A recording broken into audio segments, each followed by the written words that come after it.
Related to English as an international language is a popular debate of the status of native and non-native speakers. And this has certain effects on the policies and practices of ELT. Let's try to find out what a native speaker is. A native speaker is the one who uses a certain language from his birth. He is born with a language.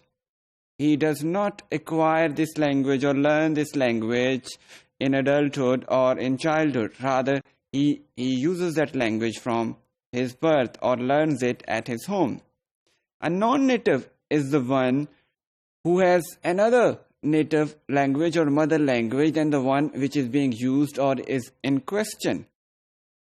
English has a huge number of native and non-native speakers in the world.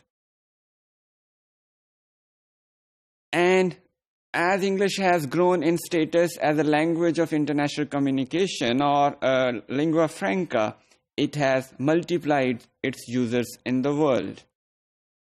According to Davies, there are certain criteria for a native speaker. A native speaker must have used a language from his childhood. He should have grammatical intuition for that language. That means that he should be able to construct new grammatical structure within that language. He should also be able to construct new communicative expressions while using that language for his daily or official communication. And he should be able to manage a fluent discourse in that language.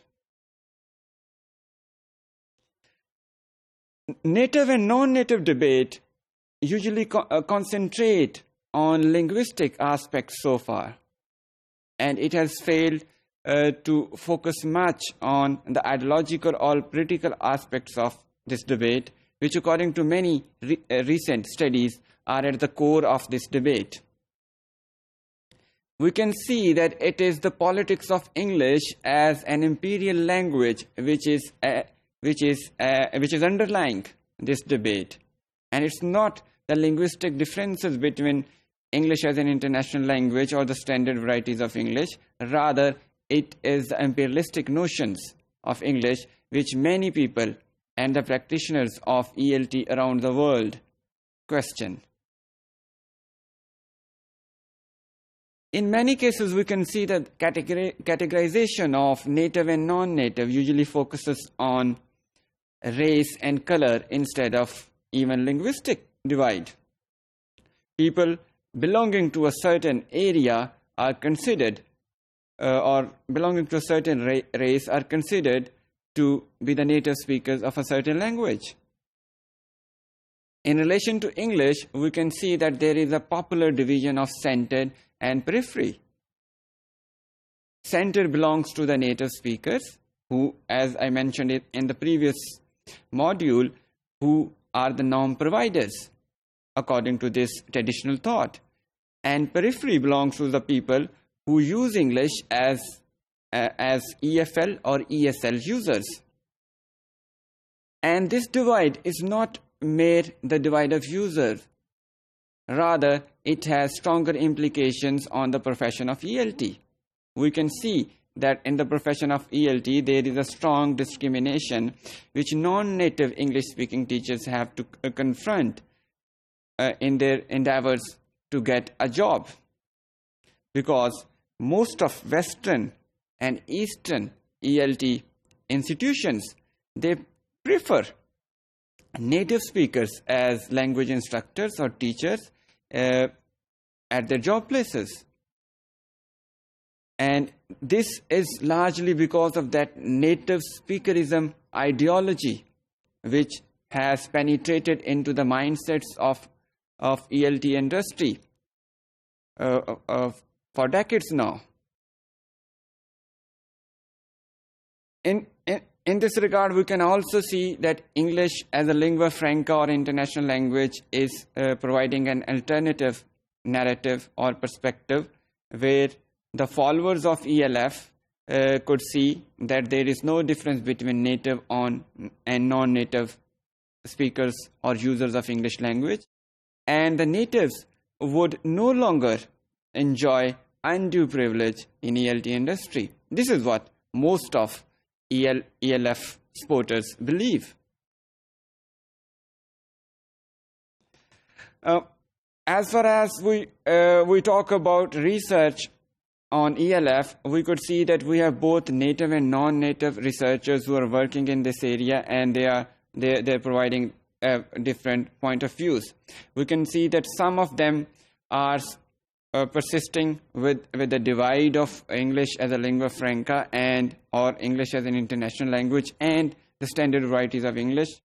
They strongly believe that there is a divide, and there are also others who simply do not believe in this or are ambivalent about it.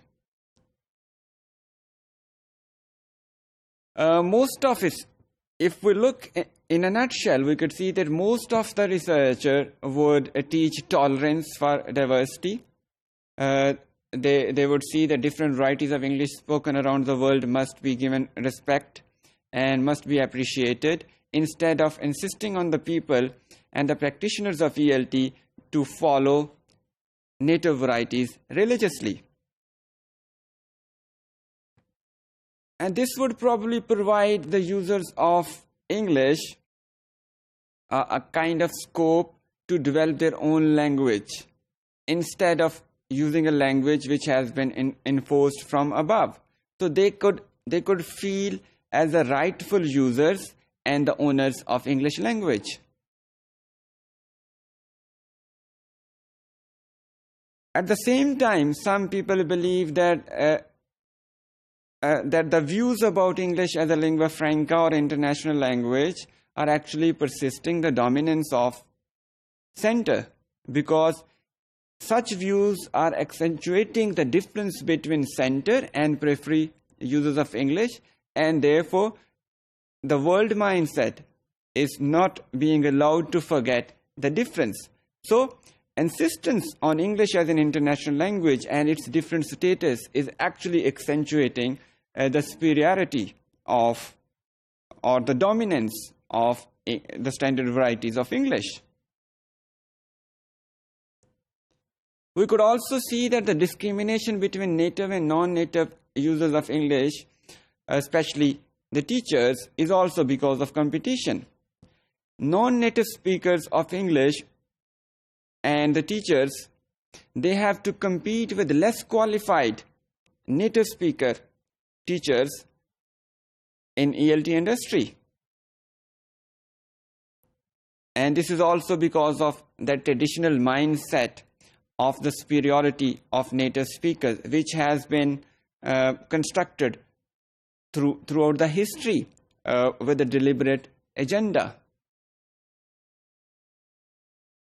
We can also see that non-native English-speaking teachers also have to confront biases in their own home settings, because their own industries, they prefer native speakers as teachers instead of themselves.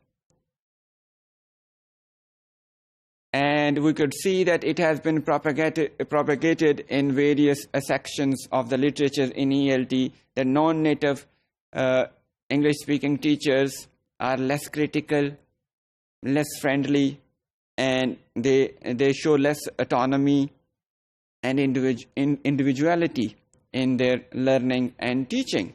So these are different views which have actually constructed the superiority of natives. And such native and non-native divide also have certain implications, as I said earlier, for ELT. We could see that this debate could accentuate the differences between the language spoken in native countries and in non-native countries. An ELT practitioner and teacher working in various settings should see and position himself in his own setting. He should contest social inequity or inequality he has to confront while seeking a job. And he should also raise his voice to gain empowerment and change, which would probably get their language its rightful status.